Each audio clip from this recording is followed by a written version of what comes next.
성벽이 건축됨에라는 제목을 가지고 함께 말씀을 나누도록 하겠습니다. 성도님들은 혹시 다이어트를 해보신 적이 있으십니까? 제가 여쭤보니까 좀 우습죠. 물론 저는 다이어트를 해본 적이 단 한 번도 없습니다. 이 살이 잘 찌는 체질이 아니다 보니까 늘 마른 것에 대한 스트레스를 가지고 살아가고 있습니다. 그렇게 학창시절 저의 별명은 정해져 있었습니다. 그냥 가늘고 긴 것이면 다 저의 별명이 되었습니다. 예를 들면 젓가락이요, 또는 빼빼로가 되었고요, 또는 빨대도 되고 심지어 면봉까지도 되어봤습니다. 이런 건 다 저의 별명이었습니다. 그런데 며칠 전에 제가 한 가지를 보고 큰 충격에 빠진 것이 있습니다. 저의 사모, 저희 아내의 핸드폰에 저장되어 있는 저의 이름이었습니다. 하트, 멸치, 하트 이렇게 되어 있더라고요. 그래도 하트가 붙어 있어서 만족하고 넘어갔습니다. 자, 이 다이어트에 대한 조사 결과를 보면 다이어트에 성공한 사람들 중에 90%는 이 6개월에서 1개월 동안 뺐던 만큼 혹은 그 이상으로 다시 살이 찐다라는 조사 결과가 있습니다.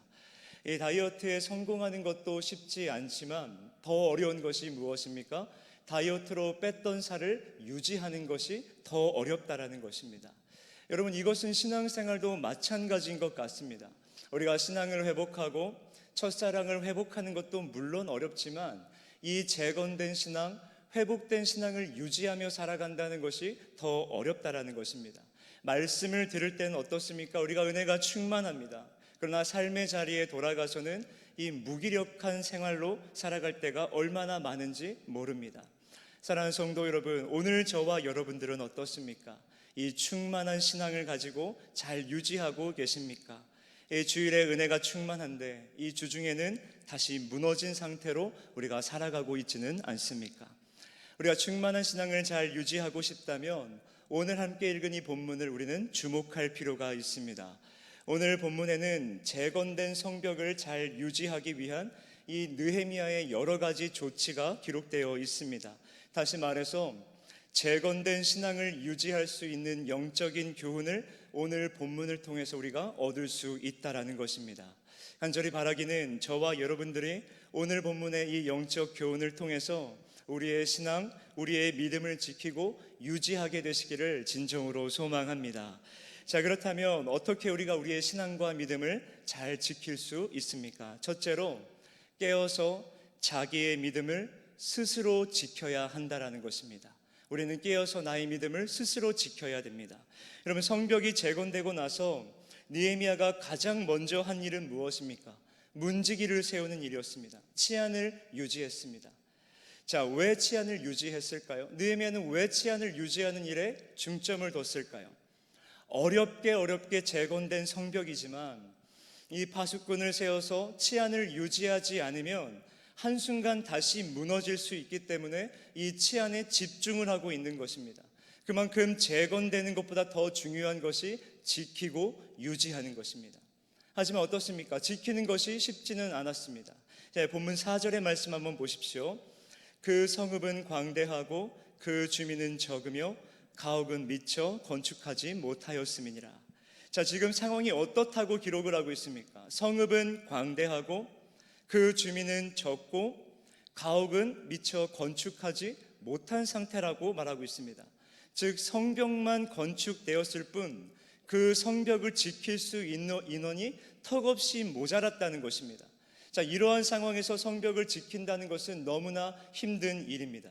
자, 그런데 느헤미야는 어떻게 성벽을 지킬 수 있었습니까? 본문의 3절 말씀 한번 보십시오. 내가 그들에게 이르기를 해가 높이 뜨기 전에는 예루살렘 성문을 열지 말고 아직 파수할 때에 곧 문을 닫고 빗장을 지르며 또 예루살렘 주민이 각각 자기가 지키는 곳에서 파수하되 자기 집 맞은편을 지키게 하라 하였노니. 자, 성벽을 어떻게 지킬 수 있었다고 말합니까? 여기에는 두 가지 조치가 있습니다. 첫째는 성문을 늦게 열고 일찍 닫는 것입니다. 자, 지켜야 할 곳은 많고 지킬 수 있는 인원은 적으니까 어쩔 수 없는 선택이었죠. 하지만 이것으로 성벽을 지킬 수는 없었습니다. 자, 성벽을 지킬 수 있었던 가장 중요한 두 번째 조치는 바로 예루살렘 주민이 각각 자기 집 앞에서 그 집 앞의 문을 지키게 한 것입니다. 각각 자기 집 문 앞을 지키니까 사람들이 얼마나 열심히 잘 지켰겠습니까? 이 느헤미야의 두 번째 조치, 각각 자기 집 앞을 지키게 하는 이 조치는 우리로 하여금 너무나 중요한 영적 원리를 주고 있습니다. 무엇입니까? 바로 자기의 신앙은 자기가 유지할 수 있다는 것입니다. 자기의 신앙은 자기 스스로 지켜야 된다는 것입니다. 누군가 대신해 줄 수가 없는 것입니다. 부모가 대신해 줄 수가 없고요, 배우자가 나를 대신해 줄 수가 없고, 담당 교육자가 대신해 줄 수 없습니다. 내 신앙을 지키는 건 나 스스로 해야 된다는 것입니다. 자, 그렇다면 어떻게 자기의 신앙을 스스로 지킬 수 있는 것입니까? 이 신앙을 지키는 가장 아름다운 모범은 우리 예수님께서 먼저 보여주셨습니다. 바로 경건의 시간을 갖는 것입니다. 예수님은 경건의 시간을 가지셨습니다. 자, 마가복음 1장 35절 말씀입니다. 새벽 아직도 밝기 전에 예수께서 일어나 나가 한적한 곳으로 가사 거기서 기도하시더니, 자, 예수님께서는 새벽 밝기 전에 경건 생활을 하셨습니다. 자, 그런데 예수님께서 이 경건 생활을 하시기에는 쉽지는 않은 상황이셨습니다. 자, 예수님께서는 전날 이 안식일 오전부터 계속해서 회당에서 천국 복음을 가르치셨습니다. 그러니까 설교를 하신 것이죠. 우리 담임 목사님처럼 주일날 1부 예배, 2부 예배, 오후 예배 끊임없이 설교를 하셨다라는 것입니다. 자, 그런데 설교만 하신 것이 아닙니다.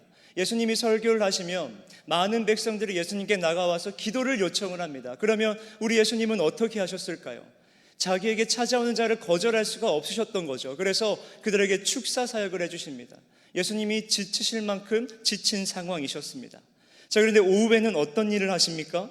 베드로의 장모가 열병에 걸렸다는 것을 아시고 베드로의 집을 가셔서 베드로의 장모의 열병을 고쳐주십니다. 예수님 이제 정말 쉬셔야만 합니다. 자, 그런데 저녁에는 어떤 일을 하십니까? 갈릴리 온 동네에 소문이 났습니다. 예수님의 이 놀라운 사역이 소문이 나면서 갈릴리 지역의 모든 병자와 귀신 들린 모든 사람들이 예수님 앞에 나아오는 것입니다. 그럼 또 예수님은 어떻게 하셨을까요? 밤새도록 그들의 병을 낫게 해주시고 귀신 들린 자의 귀신을 쫓아내 주셨습니다. 밤이 늦도록 예수님의 사역은 멈추지를 않았다라는 것입니다. 예수님이니까 그렇게 하실 수 있죠 라고 생각할 수도 있지만, 예수님은 우리와 똑같은 인성을 가지고 계셨기 때문에 우리와 똑같이 지치셨고 탈진하셨고 일어나기도 힘든 아침을 맞이하셨던 것입니다. 자, 그런데도 예수님은 새벽 아직도 밝기 전에 일어나셔서 경건의 시간을 가지셨습니다. 경건의 시간을 확보하셨다라는 것입니다. 자, 예수님께서 이 살인적인 스케줄을 감당하시면서도 왜 이렇게 경건의 시간을 놓지 않으신 것일까요? 경건의 시간을 통해서 깨어있지 않으면 하나님의 뜻 가운데 살아낼 수가 없었기 때문입니다. 경건의 시간을 통하여 깨어있지 않으면 이 사단의 시험을 이길 수 없기 때문입니다. 그렇기에 예수님께서도 이 경건의 시간은 그만큼 중요하게 여기셨던 것입니다. 자, 그렇다면 오늘 우리들의 모습은 어떻습니까? 우리의 경건의 시간이 무너지면 아무리 주일에 충만한 은혜를 받았다 할지라도 주중에 우리의 삶은 무너질 수밖에 없다라는 것을 우리는 인정해야만 합니다. 그런데 문제는 무엇입니까? 우리는 인정하지 않습니다. 나의 신앙생활에 대해서 문제가 없다 생각을 합니다. 이 정도면 신앙생활 잘하고 있고 이 정도면 난 믿음생활 잘하고 있다, 우리는 인정하지를 못합니다. 자, 삶 속에서 나쁜 일 안 하고 도덕적이고 윤리적으로 잘 살아내면 우리는 하나님의 뜻 가운데 살고 있다라고 생각한다라는 것입니다. 자, 그러나 하나님이 우리에게 요구하시는 삶이 과연 도덕률에 근거한 삶일까요? 물론 진짜 그리스도인이라면, 참된 그리스도인이라면 삶 가운데 도덕적으로 살고 윤리적으로 잘 살아낼 것입니다. 하나님께서 우리에게 정말 요구하시는 삶은 도덕률에 근거한 삶을 이제는 넘어서서 하나님을 인식하고 하나님을 의지하고 하나님께 묶인 바가 되어서 하나님의 뜻 가운데 거하는 삶이 바로 하나님이 우리에게 요구하시는 삶이요 가장 기뻐하시는 삶이라는 것을 믿으시기를 바랍니다. 이 경건의 시간이 무너지면 우리는 결코 신앙을 유지할 수 없습니다. 이 영국의 노예제도를 폐지했던 영국의 정치가요, 믿음의 사람 윌리엄 윌버포스라는 사람이 있었습니다. 이 윌리엄 윌버포스는 바쁜 일상으로 인해서 이 경건의 시간을 제대로 할 수 없었을 때 이러한 고백을 했습니다. 개인적인 경건의 시간이나 말씀 묵상을 위해서 나는 지금까지 습관적으로 너무 적은 시간을 할애해왔다. 내 영혼이 그토록 메마르고 냉담하며 완고해진 것도 이상한 일이 아니다. 모든 선한 사람들이 경험을 통해 개인의 경건의 시간을 충분히 갖지 않는다면 영혼이 빈곤해진다는 사실을 분명히 증거해 줄 것이다. 자, 지금 이 사람이 뭐라고 고백하고 있습니까? 경건의 시간을 안 가졌다는 것이 아닙니다. 가졌습니다. 경건의 시간을 갖기는 가졌는데 이 경건 시간에 늘 적은 시간만 할애해 왔다라는 것입니다. 여러분, 이것이 무엇을 의미합니까? 경건의 시간을 형식적으로 때웠다는 것입니다. 하기는 해야 되겠고 해야 되는 걸 알고는 있으니까 형식적으로 때우는 것입니다. 자, 그러자 어떤 모습을 경험했다고 고백합니까? 영혼이 메마르고 냉담하고 완고해졌다는 것입니다. 우리의 영혼이 메마르고 냉담하고 완고해지고 그 어떤 말을 들어도 감격이 없고 예수 그리스도의 십자가를 아무리 묵상해도 눈물이 나지 않고 가슴에 감격이 없고 기쁨이 사라지고 이 첫사랑을 잃어버리는 이유가 무엇입니까? 이 경건의 시간을 통해서 주님과의 친밀한 교제가 끊어졌기 때문입니다. 날마다 깨어서 나를 지키지 못했기 때문에, 주를 향한 그 믿음을, 그 신앙을 지키지 못했기에 우리는 온전히 주님의 뜻 가운데 살아갈 수 없었던 것이고 첫사랑을 잃어버리게 된 것입니다. 자, 우리의 신앙이 무너진 진짜 문제가 무엇입니까? 진짜 이유가 무엇입니까? 내게 주어진 상황 때문이 아닙니다. 내 앞에 펼쳐진 문제 때문이 아닙니다. 경건의 시간을 통해서 주님과의 깊은 교제를 나누지 못했기 때문에 내 영혼을, 내 신앙을, 내 믿음을 스스로 지켜내지 못한 것이 진짜 문제이고 진짜 이유라는 것입니다. 매일 나를 깨우는 주님과 깊은 교제를 나누는 그 경건의 시간, 그 경건의 시간이 없다면 아무리 엄청난 신앙 체험을 했다 하더라도, 아무리 신앙의 관록이 있다고 하더라도 우리의 영혼은 빈곤해지고 그 신앙은 결국에는 무너지게 될 것입니다. 그렇게 신앙을 지키며 믿음을 지키며 유지하고 싶다면 무엇보다도 먼저 우리는 경건의 시간을 통해 주님과의 친밀한 교제를 나누어야 될 줄 믿습니다. 우리에겐 주님과의 친밀한 교제의 시간이 필요합니다. 주님에 대한 사랑이 회복되어야만 한다는 것입니다. 우리가 날마다 깨어서 경건의 시간을 가지고 주를 바라보고 주님의 말씀을 듣고 주님의 말씀을 실천하며 주를 향한 믿음을, 이 신앙을 지켜낸다면 코로나라고 하는 이 어려움 속에서도 저와 여러분들의 믿음은, 우리들의 신앙은 더 빛나게 될 줄 믿습니다. 그렇게 우리가 이 경건의 시간을 가질 때, 주님과 친밀한 교제의 시간을 가질 때, 이 우는 사자와 같이 우리를 집어삼키려는 이 사단의 공격으로부터 우리의 믿음, 우리의 신앙을 지킬 수 있다라는 사실을 믿으시기를 바랍니다. 자, 그런가 하면 우리가 어떻게 우리의 신앙과 우리의 믿음을 견고하게 지킬 수 있을까요? 둘째로, 하나님을 경외하며 끝까지 충성해야 된다는 것입니다. 우리는 하나님을 경외하고 끝까지 충성을 해야 됩니다. 본문 2절 말씀 한번 보십시오. 내 아우 하나니와 영문의 관원 하나냐가 함께 예루살렘을 다스리게 하였는데 하나냐는 충성스러운 사람이요 하나님을 경외함이 무리 중에 뛰어난 자라. 자, 느헤미야가 성문을 지키는 사람들을 세우고 그들을 지도자로 누구를 세웁니까? 그의 아우 하나니와 영문의 관원 하나냐를 세웁니다. 자, 느헤미야가 왜 이들을 세운 것입니까? 이 2절의 하반절 말씀을 보니까 충성스러운 사람이요 하나님을 경외함이 뛰어난 자라. 하나님을 경외하며 하나님께 충성된 사람들이었기 때문에 이들을 세웠다라는 것입니다. 여러분, 충성이라는 것이 무엇입니까? 한결같은 것을 의미합니다. 흔들림이 없는 것입니다. 이 마음의 중심이 늘 하나님께 향해서 조금도 흐트러지지 않는 것입니다. 나의 상황이 어떠하든지 간에 하나님 앞에 한결같이 나의 마음을 지키는 것이, 그것이 충성이라는 것입니다. 자, 성경이 지금 우리에게 무엇을 말하고 싶은 것입니까? 신앙을 지키고 유지할 수 있는 힘은 하나님을 향한 충성에서 나온다는 것입니다. 하나님을 사랑하는 데에서 출발한다는 것입니다. 여러분, 오늘 본문을 보면 놀라운 명단이 나오고 있습니다. 5절 말씀부터 73절까지 엄청나게 긴 명단이 나옵니다. 이 명단은 바벨론 포로에서 1차로 돌아온 귀한 명단입니다. 자, 느헤미야는 이 명단을 왜 갑자기 성경에 기록을 하게 된 것일까요? 하나님이 감동을 주셨기 때문에 기록을 한 것이겠죠. 왜 그렇습니까? 모든 성경은 하나님의 감동으로 기록되었기 때문입니다. 자, 성벽을 재건하고 나서 그 재건에 참여했던 사람들의 명단을 다시 한번 기록해서 이 족보대로 계보를 조사하고 있는데, 갑자기 바벨론의 포로에서 돌아왔던 명단을 입수하게 된 것입니다. 그때 하나님께서 느헤미야에게 깨달음을 주셨기 때문에, 감동을 주셨기 때문에 느헤미야는 이 명단을 기록하게 된 것입니다. 자, 이러한 관점으로 묵상을 하게 해보면 왜 명단을 기록했는지 정답을 알 수가 있습니다. 여러분, 느헤미야는 깨닫게 된 것입니다. 끝까지 하나님께 충성하는 게 중요하다라는 것을 느헤미야는 깨달은 것입니다. 여러분, 66절의 말씀 한번 보십시오. 온 회중의 합계는 42,360명이요. 자, 1차 포로에서 돌아온 사람의 명단, 이 총합이 총 몇 명이라고 말하고 있습니까? 42,360명입니다. 자, 그런데 본문에 세세히 기록된 사람들의 총합을 다 계산을 해보면 3451명이 나옵니다. 66절에 말하고 있는 총합과 대략 12,000명가량 차이가 나고 있다는 것입니다. 이 바벨론 포로 1차 귀환 명단은 에스라서 2장에도 기록이 되어 있습니다. 에스라서 2장 64절도 이렇게 기록합니다. 온 회중의 합계가 42,360명이요. 자, 에스라서도 느헤미야서와 동일하게 총합을 42,360명이라고 기록을 하고 있습니다.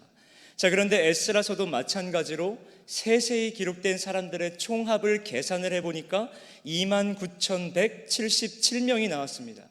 자, 에스라서도 총합이라고 기록된 인구수와 실제 총합이 다르다는 것입니다. 왜 에스라의 실제 합계와 느헤미야의 실제 합계가 다른 것일까요? 왜 총합이라고 말한 것과 실제 총합의 숫자가 다른 것일까요? 사실 에스라와 느헤미야가 숫자가 다른 것은 성벽을 재건하기 전의 명단 숫자와 성벽을 재건하고 난 후의 명단 숫자이기 때문에 숫자가 다르다는 것입니다. 여러분, 명단을 자세히 보시면 아라 자손과 삿두 자손은 숫자가 줄어들었습니다. 그러나 아스갓 자손은 숫자가 늘어났습니다. 즉, 숫자가 줄어든 족속도 있고 숫자가 늘어난 족속도 있다는 것입니다. 여러분, 이것을 두고 많은 학자들은 이야기를 하기를 성벽 재건에 참여는 했지만 끝까지 남았던 사람도 있고 도중에 이탈한 사람들도 있다는 것입니다. 또한 성벽 재건 시작에 비록 두려워서 참여하지는 못했지만 뒤늦게라도 참여한 사람들도 있었다는 것입니다.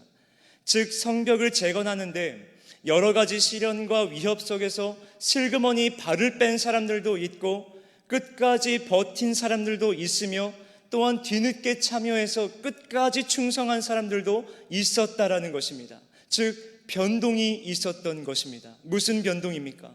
하나님을 향한 믿음의 변동이요 충성의 변동인 것입니다. 하나님의 품을 떠난 것입니다.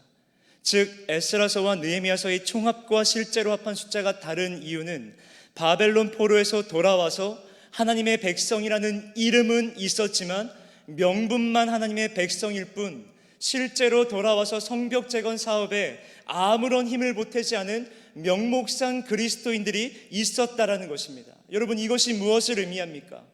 끝까지 믿음을 지키며 버텼던 하나님께 충성된 사람, 믿음의 사람들도 있었지만 반대로 처음에는 뜨거웠지만, 처음에는 뜨겁게 하나님을 만났지만, 처음에는 뜨겁게 하나님께 충성을 했지만 그 신앙, 그 믿음을 유지하지 못한 채 돌아선 사람들도 있다는 것입니다.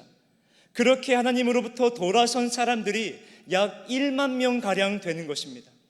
그래서 느헤미야는 백성들의 총합의 명단에는 그들을 넣었지만 실제 성벽 재건의 명단에는 끝까지 믿음을 지킨 사람들만 기록을 한 것입니다.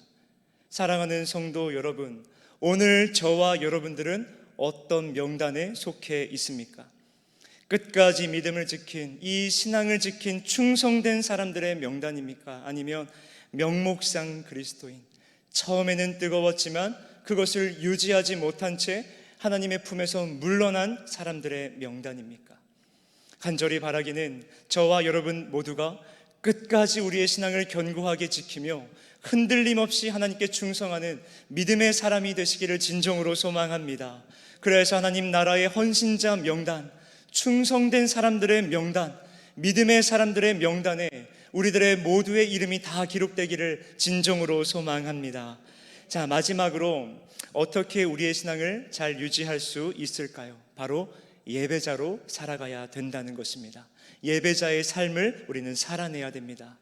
자, 앞서 말씀드렸던 것처럼 하나님 앞에서 충성된 사람만이 깨어서 자신을 지킬 수 있고 하나님 나라에 헌신할 수 있다고 말씀을 드렸습니다. 자, 그런데 이러한 질문이 생길 수 있습니다.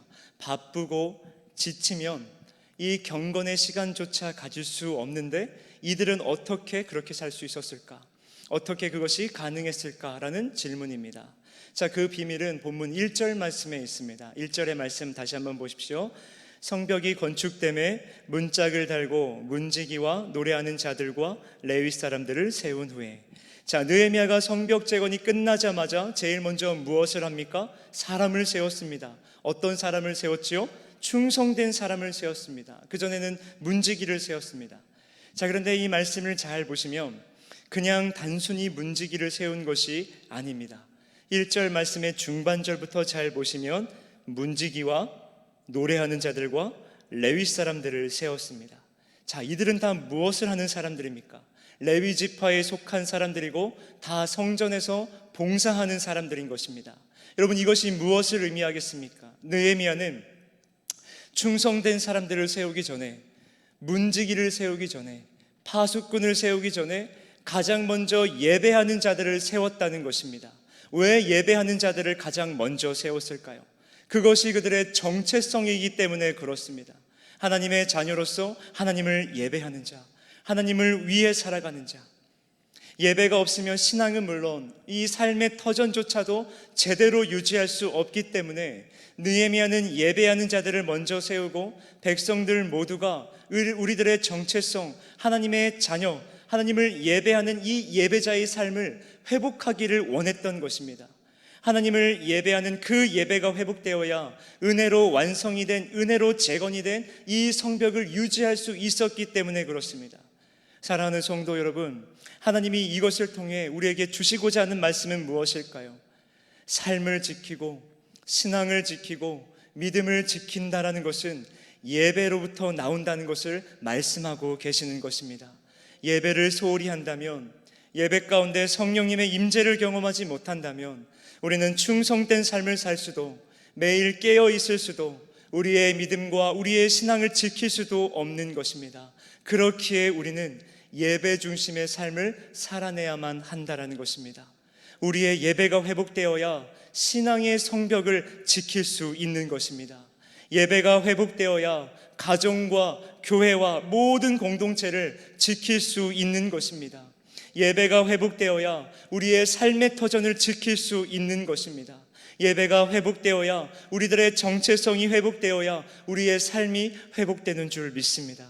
여러분, 우리들의 예배가 회복될 때 우리의 신앙과 우리들의 삶이 회복된다는 사실을 믿으시기를 바랍니다.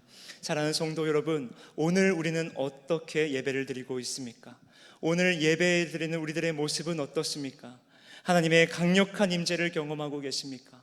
거룩하신 하나님의 임재 앞에서 하나님을 경외하며 무릎으로 나아가고 있습니까? 하나님이 원하시는 거룩한 산제사로 나를 하나님께 올려드리는 예배를 드리고 계십니까? 여러분, 참된 예배는 무엇입니까? 하나님의 그 거룩한 임재 앞에서 온 마음을 다해 그분을 높이는 것입니다. 그리고 그 참된 예배를 경험한 사람은 자신의 인생을 기꺼이 그 하나님께 드리는 것입니다. 그래서 사도 바울은 로마서 12장 1절에서 이렇게 고백합니다. 그러므로 형제들아, 내가 하나님의 모든 자비하심으로 너희를 권하노니 너희 몸을 하나님이 기뻐하시는 거룩한 산제물로 드리라. 이는 너희가 드릴 영적 예배니라. 자, 영적인 예배, 신령과 진정으로 드려지는 진정한 예배가 어떤 것이라고 말하고 있습니까? 우리의 몸을 하나님이 기뻐하시는 거룩한 산제물로 드리는 것. 그래서 우리의 삶 모든 영역에서 하나님의 뜻대로 살아가는 것이 바로 참된 예배라는 것입니다. 하나님을 예배하는 자, 예배를 우선하는 자, 예배 중심으로 사는 사람은 신앙이 무너지기는커녕 삶의 모든 영역에서 자신을 하나님께 내어드리고 뜨거운 가슴을 가지고 감격을 가지고 기쁨을 가지고 평안을 가지고 뜨겁게 하나님을 예배하며 살아가게 되는 것입니다. 그 삶을 하나님께 온전히 내어드리는 것입니다. 그러나 반대로 우리가 예배가 무너지면 어떻습니까? 메마른 신앙으로 냉담하고 완고한 모습으로 그 어떤 말을 들어도 감동도 없고 감격도 없습니다. 예수 그리스도의 십자가를 아무리 묵상해도 눈물이 나지 않습니다. 경건의 시간을 갖는다 하더라도 적은 시간만 할애해서 형식적으로 그 경건의 시간을 때워버립니다. 결국 그 신앙은 어떻게 됩니까? 믿음을 유지하지 못한 채, 신앙을 유지하지 못한 채 세상과 더불어 살아가게 되는 것입니다. 그렇기에 오늘 우리에게 중요한 질문은 이것입니다. 오늘 나의 예배는 어떻습니까? 의무와 습관으로 전락해 있지는 않습니까? 그래서 하나님께 자신을 온전히 드리는 이 충성은커녕 경건의 시간마저 무너져서 메마른 상태에 있지는 않습니까? 사랑하는 성도 여러분, 왜 우리의 신앙이 유지되지 못하는 것입니까? 그것은 예배가 무너졌기 때문입니다. 예배를 소홀히 생각하기 때문에 그렇습니다. 예배에 나아는 왔지만 하나님의 임재를 경험하지 못한 채 돌아갑니다. 예배에 나왔지만 뜨겁게 하나님을 만나지 못한 채 돌아갑니다. 예배에는 나왔지만 여전히 머릿속엔 다른 생각들이 가득합니다. 예배에 나왔지만 우리는 다른 어떤 은혜를 구하고 있는 것입니다. 결국 그렇게 형식만 지키는 예배를 드리게 될 때 우리는 신앙을 지키지 못하고 세상과 더불어 살아가게 된다는 것입니다. 우리의 신앙을 지켜내기 위해서 우리는 이 세 가지를 기억해야 됩니다. 첫째로 경건의 시간을 회복해야 될 줄 믿습니다. 둘째로 하나님께 끝까지 충성해야 될 줄 믿습니다. 셋째로 그러기 위해서 이 예배를 회복해야 될 줄 믿습니다. 그때 비로소 우리는 하나님을 향한 그 믿음을, 견고한 신앙을 지켜낼 수 있다라는 사실을 믿으시기를 바랍니다. 그러므로 간절히 바라기는 우리들의 삶 전체가 예배가 되기를 원하고 그 신앙을, 그 믿음을 지켜내기 위해서 경건의 시간을 놓치지 아니하며 그렇게 주님 본향집 부르시는 그날까지 주님을 향한 우리의 마음을, 우리의 믿음을 돌이키지 않는 끝까지 충성을 하는 저와 여러분 모두가 되시기를 진정으로 소망합니다. 우리 이 시간에 이러한 믿음을 가지고